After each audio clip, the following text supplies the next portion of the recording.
warahmatullahi wabarakatuh. Waalaikumsalam warahmatullahi wabarakatuh. Hamdan katsiran thayyiban barakan fi kama yuhibbu rabbuna wa yarda. Asyhadu an la ilaha illallah wa asyhadu anna Muhammadan abduhu wa rasuluh. Iqraran bihi wa tawfiqan. Allahumma salli ala Sayyidina Muhammad wa ala alihi wa sahbihi sallim tasliman mazida. Yang sama-sama kita hormati Ketua DKM Masjid Muhajirin Ustaz Haji Tuan serta para pengurus. Juga kita hormati Ketua RW13 yang senantiasa selalu hadir. Bil khusus asma kiram guru kita Ustaz Haji Nur Zakaria yang selalu menuntun kita dalam kajian Al-Quran, ya, khususnya Quran. Dan yang rahmat Allah Subhanahu Wa Taala, Bapak Ibu jamaah pesantren Lansia Masjid Muhajirin yang berkenan hadir pada subuh kali ini. Pertama-tama tentu saja izinkan kami menyampaikan puji syukur kepada Allah Subhanahu Wa Taala atas berbagai karunia dan nikmat yang telah dilimpahkan kepada kita sekalian. Di antara nikmat yang besar adalah kita diberikan kesempatan untuk membaca Quran. Pagi-pagi ini kita baca Quran. Ini luar biasa.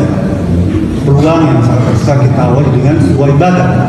Sekalipun mungkin kita belum paham makna atau maksudnya, karena memang ada perintah untuk mentadabbur Al-Quran. Ada perintah untuk bukan hanya bisa membacanya, bagus bacanya, tahu maknanya, juga tahu maksudnya. Tadabbur Al-Quran, alimu wa tadabbur Al-Quran, baca, perhatikan dan tadabbur. Tapi tidak semua orang bisa, Pak. Apalagi atau lebih-lebih kita bukan orang Arab. Berat. Dulu ada seorang tabi'in, Pak, namanya Ziyad. Ulama terkenal. Waktu dia kecil, Pak, kakeknya itu baca Quran, baca aja, tapi tidak tahu artinya dan tidak tahu maksudnya, karena bukan orang Arab, Pak, ya.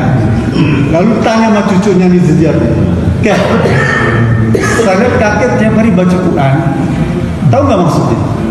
"Nggak tahu." "Jangan ke maksudnya, artinya aja kakek nggak tahu. Lalu apa gunanya aku baca Quran?"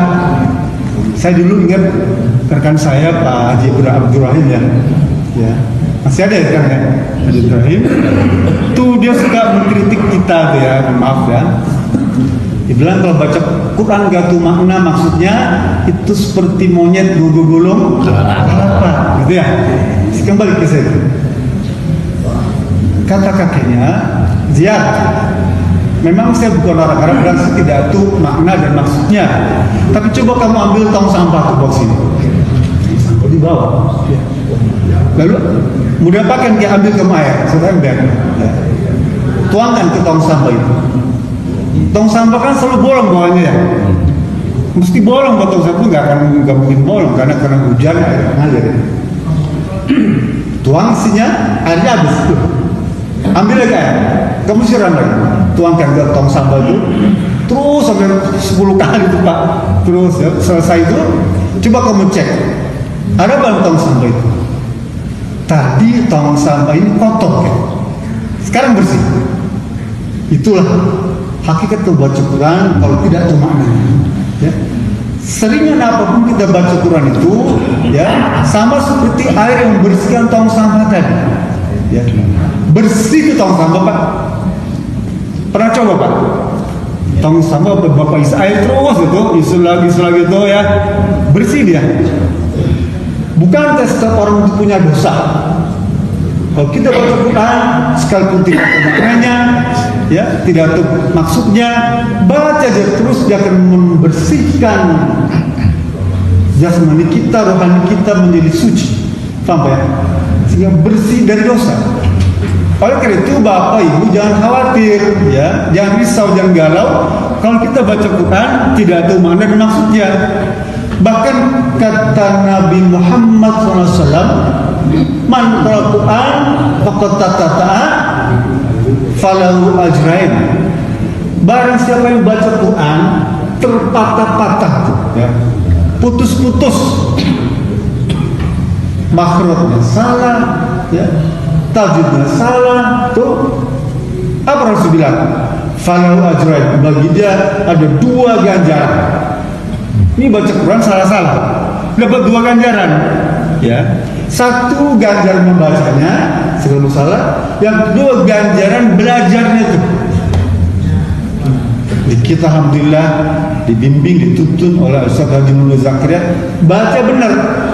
Artinya setingkat lebih tinggi daripada yang diceritakan Nabi Muhammad yang dapat 2 ganjaran itu kan. Paham ya, Bu ya? Oke, itu patut kita syukuri, ya. Yang kedua, tentu saja sholat kepada Nabi Muhammad SAW atas berbagai teladan petunjuk yang diberikan kepada kita sekalian.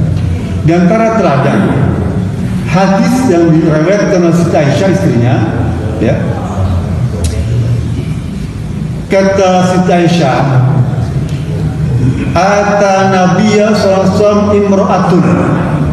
Suatu hari datang seorang wanita menemui Rasulullah SAW. Kata Siti Aisyah, yang datang itu adalah Hindun, istrinya Abi Sufyan. Bapak suka baca buku sejarah, ya, ada namanya Abi Sufyan, ya. Dia ayahnya Muawiyah. Muawiyah itu khilafah yang paling lama. Ini sampai sekarang itu Muawiyah. Abu Sufyan itu bapaknya. Kata Hindun, ya Rasulullah, inna Aba Sufyan rajulun syafihun la yu'tini ma yakfiki wa waladi illa ma akhadtu minhu wa huwa la ya'lam. Faqala Nabi sallallahu alaihi wasallam, khudhi ma yakfiki wa waladi bil ma'ruf. Kama qala hadis sahih riwayat Bukhari dan Imam Muslim. Hadis ini Bapak Ibu bisa jumpai di Fathul Bari. Sarahnya lengkap penjelasannya, ya, di Fathul Bari. Karya Ibnu Hajar Al-Asqalani, ya. Dia itu kitab monumental yang khusus mensyarah hadis-hadis sahih Al-Bukhari. Ada sekitar 5 atau 6 jilid kitabnya dia, Fathul Bari. Boleh Bapak baca, terjemahannya sudah ada. Enak. Itu khusus mengupas hadis-hadis sahih Al-Bukhari. Nah, kata Siti Aisyah, Hindu datang kepada Rasulullah SAW, lalu cerita, ya Rasulullah, suami saya nih Abu Sufyan orang yang paling pelit, ya, sumpah pelit, kata Hindu istrinya nih, ya Rasulullah, dia tidak pernah ngasih nafkah yang cukup buat saya dan anak-anak saya, kecuali apa yang saya ambil dari dompetnya seperlunya tuh tanpa diketahui oleh suami saya. Ya, apa kata Nabi? Ambillah uang yang ada di dompet suami itu untuk dirimu dan untuk anak-anakmu secukupnya dengan baik-baik. Oh Bu, pernah Ibu melakukan ini Bu? Sering ya? Gak usah takut Bu, ada hadisnya nih. Ada contohnya gitu ya. Ada contohnya. Kalau ngambil uang dari dompet suami untuk keperluan yang penting tuh, ya. Kalau ngambil tanpa diketahui itu namanya apa tuh? Ya Allah. Karena jadi kita sama pemiliknya, ya. Dan itu dibolehkan dalam Islam, ya. Tubuh ya, kan enak ya kalau kita ngaji kan jadi tahu. Oh jadi boleh, tapi jangan kemudian ini jadi alasan ibu melakukan sering-sering. Bapak lagi para mandi dompetnya dikirain gitu. Di dompet gak ada, dia cari di laci, nggak ada. Cari di kos kaki ada. Si papa dia dulu nyimpen duit di mana-mana. Katanya nggak punya duit. Itu di kos kaki ada di sepatu. Itu apa itu? uang sial. Kalau uang sial, sial ada ketahuan. Teruskan. Betapa Islam menghargai kaum wanita. Oh iya, judul tausiah pagi ini apa? Rumah tangga yang dirahmati, ya. Rumah tangga yang diberkati maksudnya. Rumah tangga yang diberkati. Ya.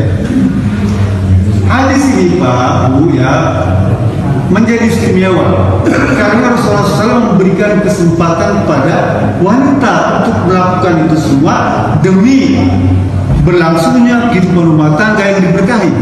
Ya. Bayangkan Bu Pak, untuk perkara wanita perempuan ini sampai Allah turunkan satu surat khusus membahas tentang wanita. Surat apa Bu? Anisa yang tadi kita baca itu surat khusus Allah turunkan sebagai bentuk penghormatan kepada kaum wanita. Jadi kalau ibu baca ya surat An-Nisa nanti di rumah nih, baca maknanya, baca maksudnya, kalau keburu baca hadisnya, keburu baca syarat penjelasan hadisnya, ibu akan dapatkan mutiara-mutiara yang paling indah untuk kehidupan wanita. Ya, surat An-Nisa. Jadi kita pun sama sebagai laki-laki harus memberikan penghormatan kepada wanita. Kan Allah saja mengutamakan kaum wanita. Ya. Kata Rasulullah apa? Ad-dunya mata'un. Dunia ini perhiasan. Dunia ini perhiasan. Nanti di surat Al-Kahf ayat 7 ya. Ada cerita tentang dunia ini perhiasan, dan seluruh perhiasan dunia ini Pak, antara langit dan bumi ini itu memang diperuntukkan untuk manusia. Semua isinya, termasuk hewan di darat, di lautan, nyamuk, belalang tuh wanita untuk manusia semuanya. Al-Kahf 7. Satu sekalian, dunia ini perhiasan. Wa khairu mataiha al-mar'ah solihah, dan perhiasan yang terbaik di muka bumi ini ya, antara bumi ini adalah wanita soleh. Tuh, perempuan itu jadi perhiasan dunia paling utama. Oleh karena itu harus beri penghormatan. Negara Indonesia saja nih besok nih tanggal berapa dia besok Bu? 22, ada nggak tahu nggak hari apa 22 tuh? Hah? Hari Bapak? Hari Ibu. Hari Bapak nggak ada ya? Hari Ibu. Tuh, teman saya. Kalau datang hari Ibu tuh ya, ngomong, "Mah, pagi-pagi kita sarapan dong." Kata istrinya apa? Bapak tahu nggak hari apa ini? Tanggal berapa? Tanggal 22. Hari apa? Hari Ibu. Mama libur gitu. Kalau papa mau pesen makanan, pesen aja online tuh. Tinggal klik handphone tuh. Wah, aduh. Pesen online. Sore-sore makan malam dulu. Mah, siapin makan malam dong nih. Ini hari apa? Hari Ibu. Papa pesen aja online. Tinggal klik aja. Malam-malam tuh suami lagi pengen. Nah, apa pengen? Gimana nih? Apa kan tahu hari Ibu? Oh, kalau gitu Mama ngizinin Papa pesan online ya, COD ya. Bisa nih datang nih yang bohai nih, COD. Waduh, bisa begitu tuh ya? Enggak Pak, Mama hari Ibu nih pengen ganti posisi. Wow, begitu boleh bilang. Ganti posisi, Mama pengen lesehan di sofa sambil nonton TV. Wah, dibilang bagus ini. Ya, Mama duduk di sofa nonton TV. Lalu kerja apa Pak? Aku nyuci piring, nyuci baju, setrika. Jadi besok buat kesempatan Ibu untuk apa? Membebaskan diri dari tugas nih. Kalau mau dan kalau diridhoi oleh suami, gitu ya. Saya teruskan. Jadi wanita rumah tangga khususnya itu merupakan kehidupan dalam rangka melaksanakan ketaatan pada Allah Subhanahu wa taala dan untuk bertakwaan. Baca surat An-Nisa ayat 1 tuh, ya. An-Nisa ayat 1 Bu, mungkin sudah hafal. Ya ayyuhan nasu taqullaha rabbakum. Wahai manusia, bertakwalah kepada Tuhanmu. Allah Tuhanmu itu, ya, yang telah menciptakan dirimu dan menciptakan pasangan-pasanganmu. Tuh. Jadi memang kita ini dalam rumah tangga nih, ayat 1 cerita tentang tujuan berumah tangga itu adalah meraih ketakwaan pada Allah Subhanahu wa taala. Salah satunya ya, meraih ketakwaan pada Allah Subhanahu wa taala. Kalau kita hadir pada pernikahan, apa kita baca? Kita ucapkan tuh, bilang selamat melaksanakan hari pernikahan tuh, atau dalam bahasa Arab apa? Barakallahu laka wa baraka alaika wa jama'a bainakum fi. Kita datang, ya. Orang yang menikah pasti kita ucapkan barakallahu laka. Semoga Allah berkati kalian, kamu dan kalian dan semua yang hadir itu Allah berkati. Oleh karena itu kalau kita diundang untuk pernikahan, usahakan kalau ada waktu datang. Terus bilang hakul muslim al muslim situn. Hak orang Islam terhadap sesama muslim ada 6 perkara. Salah satunya adalah jika diundang hadir. Salah satunya ya, hadirlah. Kenapa? Karena kita akan mendapatkan keberkahan dari suasana pernikahan itu. Nggak punya duit, sekarang amplop minimal 100.000 kalau tetangga temen gitu ya, nggak punya, belum ongkos, wah paling 300.000 dan lagi tompes. Kalau lagi berpikir begitu kita nggak akan dapat barokah. Datanglah, kalau dia juga belum tentu mohon 2.000 ya. Apa Bapak Ibu yakin ada yang menikahkan itu berharap kita ngasih 2.000, 200 tuh, 200 tuh ya, 2.000 kan enggak ya. Sekarang kadang-kadang memang realistis nikah itu mesti tidak hitung kan, pengeluaran 200 juta, pendapatan 55 juta, nah orang kita min sodakoh kan hajat itu kan kata Nabi itu sebagai sodakoh. Orang pergi haji, orang syukuran tuh apa syukuran apa saja dah, pakai tahan, mau 7 harian, apa saja tuh, menikah, hitanan tuh, itu dianggap sebagai sodakoh yang Allah ganti nanti 10 kali lipat. Amin. Jadi jangan perhitungan. Kenapa kita mesti perhitungan? Allah nggak pernah hitung. Kan Allah ngasih kita bro-bro aja tuh ya. Akhirnya apa? Kan kita jarang sodakoh melalui acara-acara gitu. Susah tuh. Ya, rezeki gitu ya.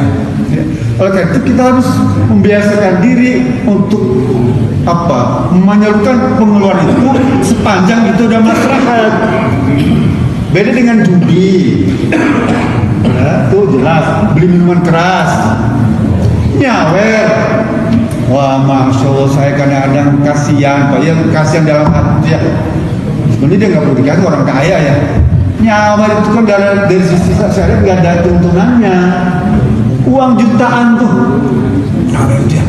War tuh, mohon maaf ya, juga ada di sini suka nyawer ya. Tapi saya tahu nyawer ini 2.000 sih. Tapi saya kalau di YouTube itu kan minimal selembar 100.000 tuh ya. Dia bawa satu tas tuh ya, jutaan tuh Pak. Wong dia cerita DJ itu satu hari itu dapat 17 juta. Nyawer itu satu orang. Itu orang yang nyawer ya, saya sih berbaik sangka saja ya, kita husnuzon. Dia bikin dari mana nggak tahu. Tapi dari sisi mengamburkan uang itu ya, yang tanpa tujuan jelas itu perkara maksiat. Ya, tabzir. Itu adalah perilaku setan. Oh Pak Haji, maaf ya, Pak Haji diundang mau penyanyi ke panggung, ke panggung, dia bawa uang 3 juta, habis Pak. Sekarang serah 5.000 merah agak suram, nah gitu ya. Gak apa-apa, kita nyumbang tenteng 5.000, ya, nyumbang pengemis 5.000, nyumbang perjualan 5.000. Bahkan nyumbang ngasih anak 5.000 tuh, ya. itu besar ganjarannya ya, dibandingkan dengan kita nyumbang yang lainnya. Apalagi kalau nyumbangnya 100.000 ke istri itu, memberikan nafkahnya sehari ya. Apalagi nyumbang atau memberikan nafkah sehari 500.000. Ada nggak suami yang ngasih nafkah 500.000? Ada ya. Mesti ada orang dia mesti ada 500.000 tiap hari itu. Jadi sebulan 12 juta. Amin, gitu dong. Ya, amin. Soalnya apa? Itu surat apa? Supaya nuntut cerai, mohon maaf ya. Dan sekarang lagi musim hari cerai nih. Berapa kira-kira bapak minta tuntunan diputusin pengadilan itu? Sampai bangkrut itu suaminya, bekas suaminya tuh. Dia kaya hebat, ya. Karena gara-gara bercerai, dia harus menjamin istri anaknya itu. Pengadilan menentukan setahun, Pak. Minimal 200 juta. Itu. Habis itu yang nanti ya menuntut suaminya tuh untuk menafkahi anak istri mantan. Kenapa? Karena kebiasaan mereka tuh hedonis. Kata Sayyidina Ali dulu, ya, ada 6 wanita yang mesti dihindari dinikahi. Yang pertama, wanita yang memiliki sifat anana. Yang kedua, hanana. Yang ketiga, manana. Yang keempat, hadaq. Yang kelima, barak. Yang keenam, syadaq.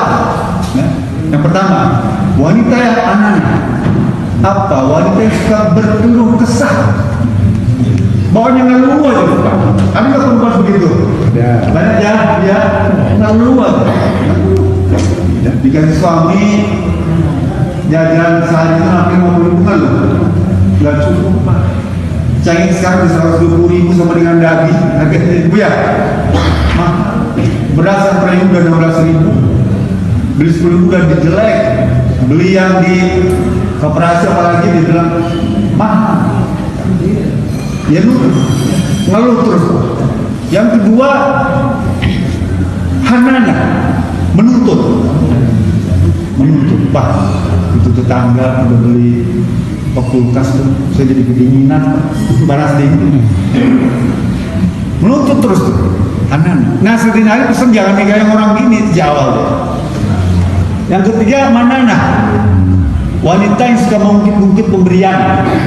Wanita yang suka mungkit-ungkit bantuan tuh, wanita yang suka mungkit kebaikan kepada orang, jungkit terus balas dia kebogang tiung, saya diberesin gitu. Nah gitu ya, mungkit.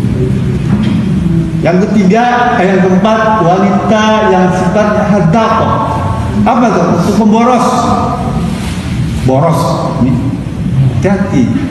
Ketadi. Orang bahkan dulu waktu zaman saya kecil, Pak, Bu, ya, itu bedak tuh pakai beras kencur. Ini saya itu pakai apa beras kencur itu ya. Paling hebat tuh pakai FIFA, gitu ya. Dari pagi kan ya. Bila rambut pakai apa? Lavender ya. Lavender, ingat Pak ya.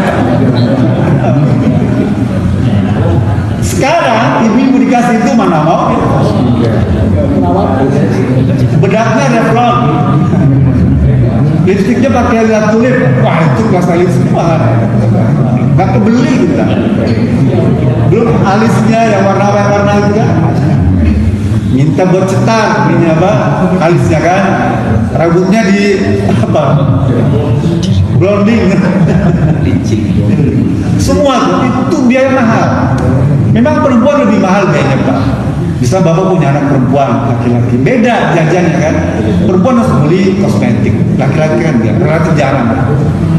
Kalau laki-laki beli kosmetik mesti curiga, gitu ya. Bapak curiga, bapak punya cucu laki-laki nuntut beli kosmetik, curiga, harus curiga. Perempuan bebas, apalagi ada pembalut segala. Kan sekarang pembalut mahal, Pak.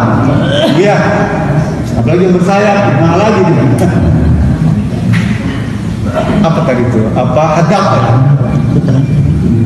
Yang ke-5, barakah. Barakah ini kesolek, ya tadi jangan dandan terus ya dandan. Saya bilang kamu jangan nikahi wanita yang kesolek. Kamu repot tadi. Bisa boros, ngabisin harta kan? Sekarang nikah sekali facial rupa Bu ya berapa? 200.000 di depan tuh. Cuci muka. Nah, belum ikut program pelangsingan tubuh. Sekali apa tuh di gym tuh 300.000 Pak. Di gym nih Bapak Ibu nih ikut pelangsingan tubuh atau membesarkan pinggul contoh ya, atau Bapak membesarkan bicep nih tangan nih sekali main 1 jam 300.000. Oh, besar nih. Yang keenam, yang Sayyidina Ali tidak sarankan apa? Syaddah wanita yang bawel. Ibu jangan bawel nih ya. Sayyidina Ali melarang, kamu jangan nikah itu wanita yang bawel. Apa ember? Banyak komentar gitu ya. Kalau komentarnya positif bagus, tapi kadang-kadang enggak banyak. Dalam rumah tangga itu selalu muncul gitu Pak, ya, dalam muncul. Dan harus ingat, tujuan berumah tangga itu 4 saja. Yang pertama, dalam rangka melaksanakan sunnah takwa tadi. Ya, sunnah dan takwa. Yang kedua, untuk mendapatkan ketenangan, kenyamanan, ketentraman hidup. Baca nanti surat Ar-Rum ayat 21 itu. Kan sering kalau Bapak terima undangan kawin itu ya, suka dituliskan surat Ar-Rum ayat 21. Wa min ayatihi an khalaqalakum min anfusikum azwaja litaskunu ilaiha wa ja'alna bainakum mawaddatan wa rahmah inna fi dzalika la ayatin liqaumin yatafakkarun. Rum 21. Kata Allah masih tahu tentang rumah tangga. Dan antara kebesaran kekuasaan Allah Subhanahu wa taala adalah Allah menciptakan laki-laki dan pasangannya itu dari golonganmu sendiri. Enggak ada manusia dijodohkan dengan hewan. Enggak ada manusia dijodohkan dengan jin. Jadi kalau ada manusia dijodohkan dengan jin itu cerita Israiliyat ya, jangan percaya. Kamu sama jin ini bohong. Dengan setan bohong. Mungkin dia halusinasi membayangkan setan, membayangkan jin. Terjadi pernikahan. Oh, hati-hati Pak. Banyak orang berfamili kawin dengan jin, kawin dengan setan. Allah telah menciptakan kita manusia dan dijodohkan dengan manusia. Kita dijodohkan dengan sesama jenis aja itu haram. Paham ya? Laki-laki dengan laki-laki, wanita dengan wanita haram. Dan itu dosanya lebih besar daripada berzina. LGBT itu dosanya lebih besar daripada berzina.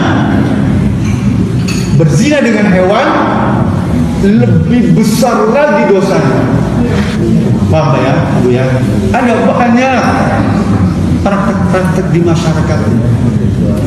Itulah tanda-tanda kebesaran Allah Subhanahu wa taala. Kita dijodohkan, dinikahkan dengan sesama manusia. Ya. Untuk apa? Litaskunu ilaiha. Agar kalian merasa senang, merasa tentram, sakinah. Kan kita suka doa ya. Semoga rumah tangganya sama Allah. Sakinah, mawaddah, warahmah. Itu ayat Quran. Ar-Rum 21. Litaskunu ilaiha. Semoga engkau rumah tangganya sakinah. Sebuah kita juga sakinah. Wa ja'alna bainakum mawaddah.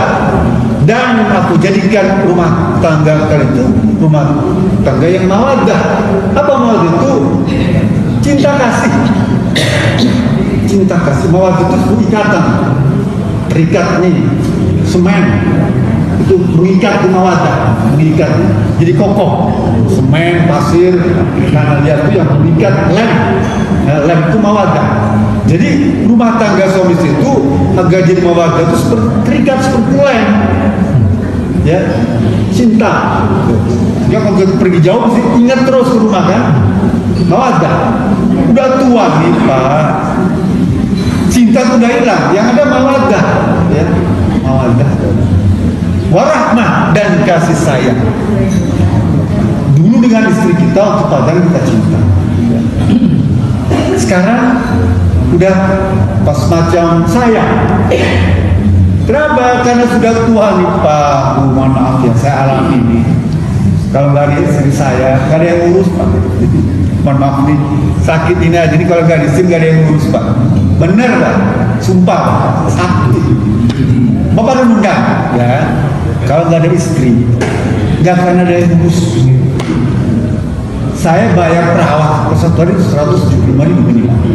Pertama 250.000 perawat yang ngurusin kaki setiap hari saya ke rumah bawa perawat minimal 175.000, paling murah Pak. Ada tarif, bayarkan. Untung ada istri. Setelah melewati 1 bulan perawatan itu perawat sendiri. Artinya apa? Betapa besar jasa perhatian kepada kita. Dan itu hanya mau kalau kita tunjukkan kasih sayang, ya, cinta kasih kepada istri, mawaddah warahmah tadi. Kalau enggak dia akan mau. Biar mampus kamu bisa begitu. Ya. Sebaliknya istri juga harus berpikir ya bahwa hidup ini tidak selamanya mulus-mulus, ada gelombang. Suatu ketika Anda susah, dapat ujian musibah, nggak akan ada orang lain adik kakak tuh Pak, sedekat apapun, ya, dia akan berhitung waktu, berhitung biaya, berhitung fasilitas. Jika ibu punya suami yang nyah pada istri, di sanalah kesempatan buat suami untuk menunjukkan cinta kasih, makna sakinah mawaddah. Dan itu akan Bapak alami. Saya sering menjumpai orang tua ke mall, udah tua tuh suaminya nuntun ya, terus. Nah jadi jaga rumah tangga. Karena kata Rasulullah, iblis nih Pak Buya, dia punya istana di lautan, di samudera. Ya, iblis nih punya tentaranya setan-setan. Dan penghormatan iblis kepada setan itu diukur dengan tingkat kesuksesan pekerjaan.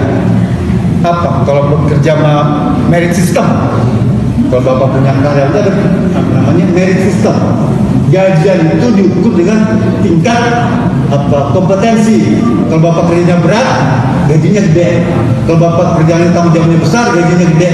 Kalau yang ke bawah mungkin ke bawah, kecil gajinya. Nah, iblis juga memperlakukan merit system pada setan-setan tadi. Saya kasih tugas kan untuk menggoda manusia. Tugasnya apa?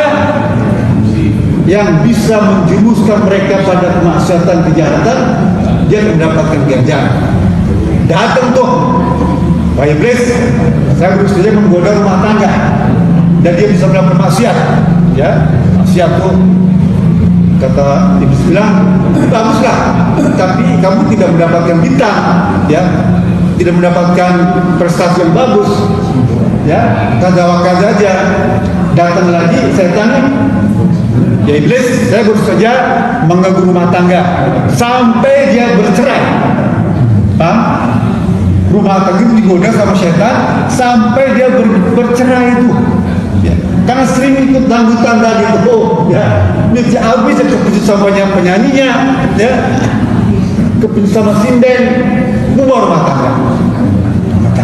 Ya. Kata setan, rumah tangga dia sampai bercerai, Pak Iblis. Buat kamu permata, buat kamu mahkota, kamulah yang menjadi bintang 5. Paham Bu ya? Setan yang bisa mengganggu rumah tangga sampai dia bercerai, dia sampai mendapatkan peringkat tertinggi itu di mata Yesus. Jadi hati-hati kita nih Pak, udah tua, jangan tergoda, jangan sampai kita menjatuhkan talak. Karena perkara yang paling besar dalam urusan agama umat Islam adalah talak. Talak masalah besar. Masalah ekonomi, PDB macam-macam itu enggak kecil Pak. Allah perkara talak ini sampai Allah turunkan satu surat, namanya surat apa? Talak. Oh ya. Kenapa Allah turunkan surat talak? Karena perkara paling besar yang dihadapi rumah tangga adalah perkara talak. Sampai Rasul bilang talak ini nggak boleh main-main. Ya, sungguh-sungguhnya bercandanya sah talak. Ya, jadduhu walaihu sah. Sungguh-sungguhnya bercandanya sah. Bapak bercanda dengan talak. Nih, mama pulang dong, orang tua kamu jatuh talak. Padahal bercanda kan? Nanti sebuah talak ngaruh. Wah, bercanda itu sah dalam talak. Apalagi sungguh-sungguh jatuh talak satu. Bercanda talak satu kan talak ketiga. Ya saya talak 1000 jatuh talak 3. Kata Imam Syafi'i kalau kamu ucapkan talak 1000 jatuh talak 3. Kata Imam Ahmad enggak, jatuh talak 1, perbedaan mazhab. Tapi pada dasarnya bapak jatuhkan talak berapapun sah sekalipun bercanda. Oke, itu masalah paling besar adalah terus kan, bagaimana kita ini supaya hidup rumah tangga kita mendapatkan keberkahan? Ada 4 cara. 4 untuk membina rumah tangga akan mendapatkan keberkahan. Pertama, bertakwa kepada Allah. Takwa ini sebagian sering menyampaikan takwa. Apa takwa? Itu pelaksanaan perintah jalan itu saja. 2 itu laksanakan perintahnya jalan. Ya, takwa. Wa may yattaqillah yaj'al makhraja.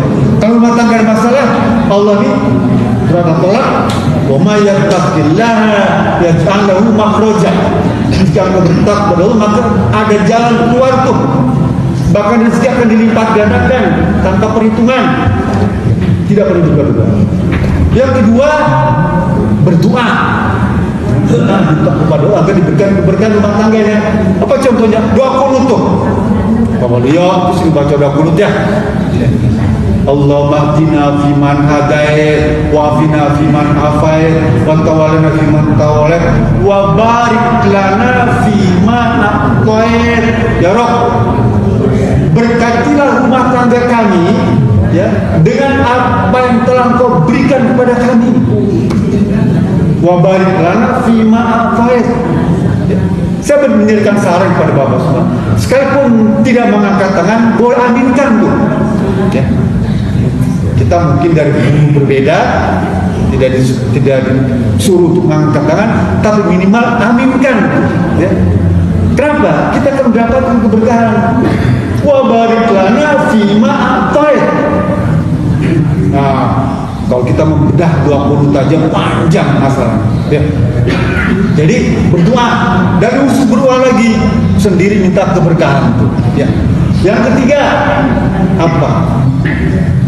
Memberikan nafkah yang halal. Ya. Nafkah rumah tangga itu dengan yang halal. Kalau yang haram, udah kasih ke yang lain aja. Tinggalkan, mulai tinggalkan yang haram-haram itu, tinggalkan. Kenapa? Karena kita ingin mendapatkan keberkahan. Memang peluang banyak untuk mendapatkan yang haram, tapi kita pengen yang halal. Ya, 3, kalau kita barokah. Yang 4, jauhkan lingkungan yang bisa mendatangkan maksiat kepada Allah Subhanahu wa taala. Apakah itu teman-teman ya, komunitas, media sosial, kumpul-kumpulan yang kira-kira punya potensi mendatangkan kemaksiatan, kemungkaran, enggak usah datang. Ya, itu saja yang bisa mendatangkan keberkahan. Mungkin ada lagi yang lain. Keberkahan itu adalah waqasul khair wa ziyadah. Apa? Kumpulan kebaikan yang banyak dan terus bertambah. Jadi barang itu akan terus bertambah. Amin. Mudah-mudahan kita semua yang hadir ini senantiasa diberkati Allah Subhanahu wa taala. Assalamualaikum warahmatullahi wabarakatuh.